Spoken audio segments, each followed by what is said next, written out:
वो तो मैंने पहले ही कह दिया कि दलित को घोड़ी से पहले भी कोई उतार रहा था, हम जा रहे थे। अब आप चिंता नहीं करें, हम दोनों आगे अब तो चल के घोड़ी पे बिठाएंगे। लोग घोड़ी पे बैठो, आपकी चिंता नहीं करें।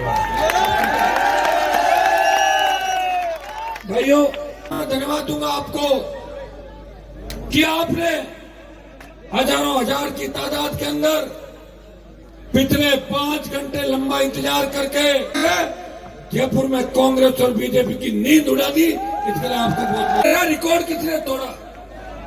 तो छोटे भाई चंद्रशेखर जी आजाद ने नई पार्टी बनाई। देश की सबसे नई पार्टी है आजाद समाज पार्टी काशीराम जी, और आपकी भावनाओं का अनुरूप हम दोनों ने पिछले 5 साल जब भारतीय जनता पार्टी सो गई थी, कांग्रेस का कुशासन सर चढ़ के बोल रहा था, आदिवासी बेटियां निर्वस्त्र करके घुमाई जा रही थी, दलित बेटियों के साथ रेप की घटनाएं हो रही थी, वीडियो वायरल हो रहे थे, जवान को नशे की प्रवृत्ति के अंदर धकेला जा रहा था, किसान के बेटे गैंगवार की घटनाओं में लिप्त होते जा रहे थे, बहन बेटी अबला की चीख पुकार, दलित भाइयों पे जिस तरह का अत्याचार हो रहे थे, मुंह छिड़कने पे जितेंद्र मेघवाल की हत्या हो रही थी, मटकी के हाथ लगाने से इंदर को मार दिया गया, और घोड़ी पे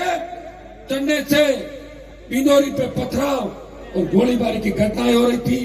जब राजस्थान के अंदर एम्बुलेंस, थाने और आईसीयू वार्डों के अंदर बलात्कार हो रहे थे, और चलती बसों के अंदर बहन बेटे सुरक्षित नहीं थी, उस समय इस प्रदेश की निकम्मी सरकार से कोई लड़ रहा था, इस मजरी माफिया से कोई लड़ रहा था, आपका भाई हनुमान बेनीवाल और राष्ट्रीय लोकतांत्रिक पार्टी मजबूती से लड़ रही थी।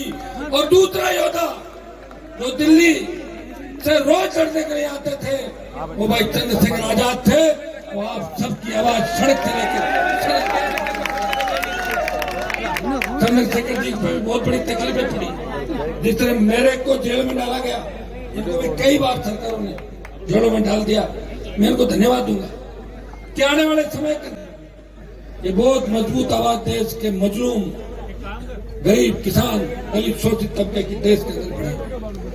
आने वाला समय इनका है, क्योंकि इनके आगे जो लोग हैं करीब करीब वो बुढ़ापे की ओर जा रहे हैं, और ये धीरे धीरे आगे बढ़ रहे हैं। जिस तरह इस प्रदेश के अंदर आपने देखा होगा, जो वंशवाद की राजनीति करते थे, जो परिवारवाद की राजनीति करते थे, जो अपने घरों से फरमान जारी करते थे, उनकी दुकानें बंद हो गई और वो टिकटों की कतार में खड़े हो गए, और वो आरएलपी के नेताओं के आगे पीछे घूमने लगे, एसपी के नेताओं के आगे पीछे घूम लगे। साहब, टिकट मत देना, मेरा बेटा आ जाएगा, मेरी मम्मी आ जाएगी, मेरी आंटी आ जाएगी, मेरा भांजा आ जाएगा। ये स्थिति हमारे संघर्ष के परिणाम से 3 दिन के अंदर लगातार हमारी सभाएं चल रही है। कल हम ईस्टर्न राजस्थान के अंदर थे, कल फिर हम साथ हैं। जिस तरह का प्यार, आशीर्वाद किसानों का, जवानों का मिल रहा है, उसे देख। वो तो मैंने पहले ही कह दिया कि दलित को घोड़ी से पहले भी कोई उतार रहा था, हम जा रहे थे। अब आप चिंता नहीं करें, हम दोनों आगे अब तो चल के घोड़ी पे बिठाएंगे। लोग घोड़ी पे बैठो, आपकी चिंता नहीं करें। भाइयों, जाओ तो स्पीकर की टेबल पे मत चढ़ जाना। मैं चढ़ गया था 2-3 बार पहले।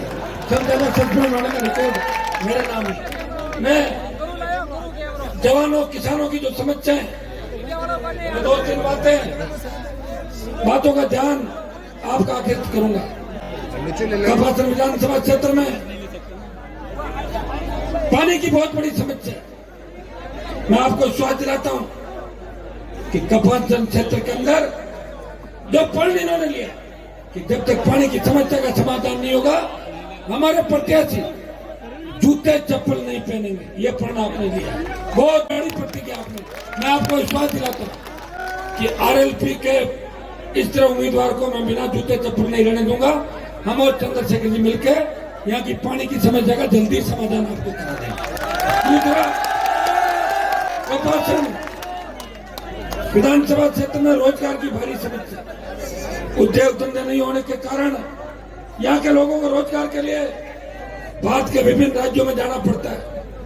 मैं आपको विश्वास दिलाता हूं कि स्थानीय उद्योग इकाइयां और दरिबा माइंस जिसकी गुंडागर्दी इस इलाके में चल रही है, बीजेपी और कांग्रेस के उन नेताओं के कहने से रोजगार लगता है, उनके ट्रैक्टर, डंपर, जेसीबी और दूसरे काम होते हैं जो उनकी दलाली करते हैं, उनके मुनीमगिरी का काम करते हैं। मैं आपको विश्वास दिलाता हूं कि दरिबा माइंस के इन सेठों का भी दिमाग ठीक करने के लिए किसानों को, किसान के बेटों को झूठे मुकदमों में फंसाया जा रहा है। आप हमें ताकत दें, हमें मजबूती दें, हमें सत्ता के सिंहासन पर लेके बढ़े, क्योंकि कानून सरकारें बनाती है, कानून में संशोधन सरकारें करती है। अगर आपने हमें इस लायक बनाया, सत्ता के शिखर में बिठाया, निश्चित रूप से कपासनी नहीं, राजस्थान के किसान, दलित, शोषित वर्ग का कोई बच्चा और कोई किसान किसी भी धारा के अंदर परेशान नहीं होगा, ये मैं आपको विश्वास चाहे कर्ज मुक्त किसान, फ्री बिजली, टोल मुक्त राजस्थान, सशक्त लोकायुक्त, ताकि मुख्यमंत्री को भी गिरफ्तार करके जेल में डाला जा सके, रोजगार, स्थानीय इकाइयों में 80% रोजगार, अपराध करने वाले 1000 बार सोचे। हमारी बहन बेटियां रात को 12 बजे भी सड़क पर इस तरह अकेली निकले जैसे घर के आंगन के अंदर घूम रही हो, तो किसी तरह का भय उनको परेशान नहीं करे। गांव ढाणी के अंदर रहने वाले किसान, शोषित दलित समाज के हमारे लोग, जब रात को कोई व्हीकल सड़क से निकलता है, कोई हॉर्न बजता है, बच्चे डर के चिपक जाते हैं। कौन आ गया? गुंडे आ गए, बदमाश आ गए, वसुंधरा के गुंडे आ गए, गहलोत के गुंडे आ गए, ये कहते हुए रोने लगता है। न तो गहलोत के गुंडे दिखेंगे और न वसुंधरा आंटी के गुंडे दिखेंगे, अमन चैन दिखेगा, अमन चैन। सो जाओ। अगर इधर उधर कोई घूमता हुआ गुंडा बदमाश दिखा तो उठा के उसको चंबल बंगाल की खाड़ी में फेंक देंगे। भाइयों, आपने देखे कानून का एक उदाहरण बताऊं। विश्व के अंदर सबसे ज्यादा बदमाश और सबसे ज्यादा 2 नंबर का धंधा करने वाले देश के अंदर वो दुबई में जाते हैं, और सारे बदमाश जाने के बावजूद भी बदमाश भी लाइन पे खड़े रहते हैं। कानून का खौफ है दुबई के अंदर। गाड़ी बाहर खड़ी रहती है 1 करोड़ की, कोई हाथ नहीं लगाता। कौन सी स्पीड से कौन चलेगा, किस दाएं चलना, बाएं चलना, वो कानून अगर देखना देश के अंदर, वर्ल्ड के अंदर, तो दुबई के अंदर कानून है। मैं ये तो नहीं कहता कि राजस्थान को हम ये बना देंगे, वो बना देंगे, तारे तोड़ देंगे। इतना प्रयास करता हूं, कह सकता हूं, हम सत्ता के अंदर आए और सत्ता के नजदीक आए, निश्चित रूप से या अमन चैन होगा या गुंडे बदमाश रातों रात भाग के या तो समुद्र में कूद जाएंगे या कहीं और छलांग लगा लेंगे, या उनके लिए किसान को कंधे के बोझ के तले आत्महत्या करनी पड़ेगी, न किसान के बेटे को हाथ में बंदूक लेके अपराध की दुनिया में जाना पड़ेगा, न किसान का बेटा किसी नशे की प्रवृत्ति करने डूबेगा। वो एक ही काम करेगा, डिग्री से पहले रोजगार की गारंटी होगी और आपके सपनों का राजस्थान होगा। भाइयों, होश रखना, समझ में आ गई? जोश में होश रखना।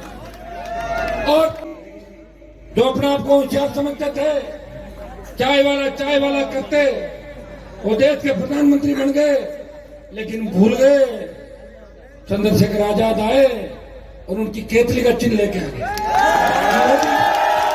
चाय की दुकान बंद हो गई। अब तो केतली हमारे पास है, बोतल भी हमारे पास है, बोतल के पानी से चाय बनाते जाओ, केतली में डाल के चाय पिलाते जाओ। सर्दी के अंदर चाय की आवश्यकता है, केतली और बोतल दोनों साथ मिल जाए, फिर बचा क्या बताओ मुझे।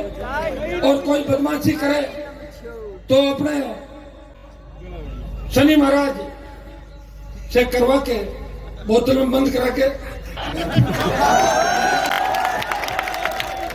तो भाइयों, केतली और बोतल, मैं चंद्रशेखर जी को कहना चाहता हूं, केतली पे मेरा बड़ा मन था मेरे मन में था कि यार केतली चली गई, बोतल केतली में दोनों कैसे आते।